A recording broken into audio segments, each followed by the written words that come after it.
So yeah, today quite a few updates. I went away for a while to Cornwall just for the fun of it, see what would happen, and then I sort of got back and I wanted to do stuff, but then I had work to catch up with from when I was away, and now I am back. And hopefully you're enjoying the stuff, but I thought I'd go off on a bit of a tangent because I went to Record Store Day on Saturday, started queuing at 4:10 in the morning.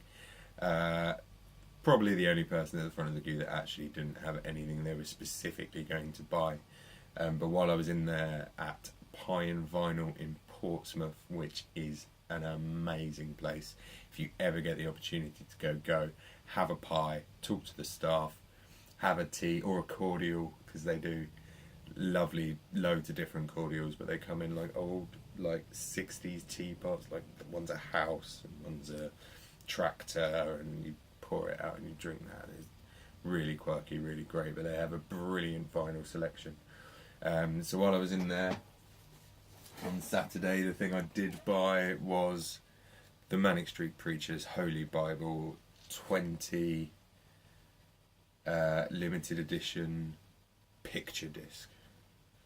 Maybe you can see that there. It's probably quite, there we go, nice and reflecting.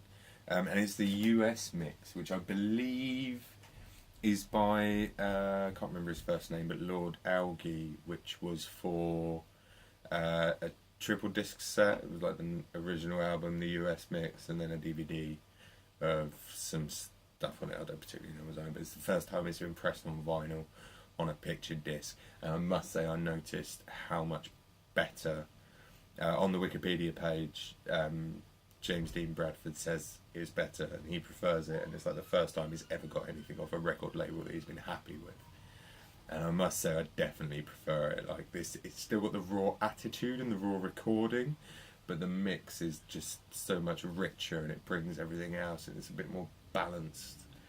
Like the bass has got the energy it's supposed to have, and the guitars have got sort of power next to the vocals, but when they need to they drop back a bit, and it's not just and a bit more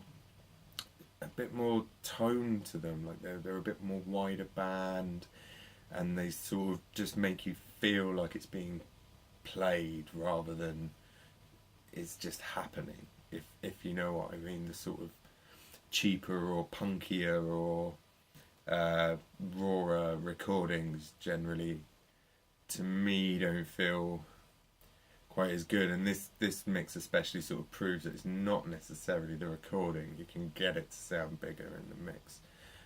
So yeah, noticeably better, especially for me. I much prefer it. The only issue is that it's a picture disc, so I think when I was playing it, it was sort of an average of like -6, but it did get quite close, and I think the left channel did actually clip. I don't know if that's my my preamp or whatever, but generally when you come off the black on the edge of the record and go on to the picture, especially the point where it doesn't quite line up, so it sort of does a revolution and goes on the picture, off the picture, on the picture, off the picture, the background noise of the record does jump a good 10 dB, probably to around, I think it's -32 or so, about there. So it is very loud.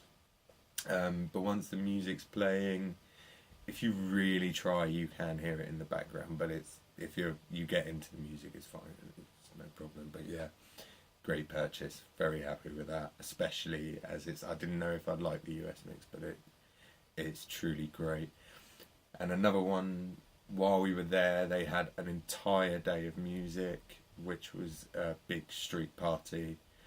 We went back to the hotel and had a nap, but then when we came back to the street party, had a bit of a hog roast, which was pretty nice, and they had loads of bands playing, and the highlight was Traams, like the mode of transport but with 2 A's. Mind-blowing set, really great. I tweeted it sounds like Vincent Accardi and Peter Hook had a baby with the unrelenting rhythm of time, and I got a favourite by the band, so maybe that is an accurate description, but definitely check out their album and their EP because it's brilliant. but much better if you get the opportunity to see them live, because the energy, the songs themselves sound, they need that extra energy, and the recordings they've got don't quite match up to that, but great stuff and really cool, and also a nice sense of show with sort of 3 or 4 song segments where they refuse to tune and jump straight into the next one and straight into the next one, and especially the last few songs, Bam Bam Bam, I think there's 4, maybe 5 in a row even, and they were just, all of them, unbelievable. And the last one is called Klaus with a K.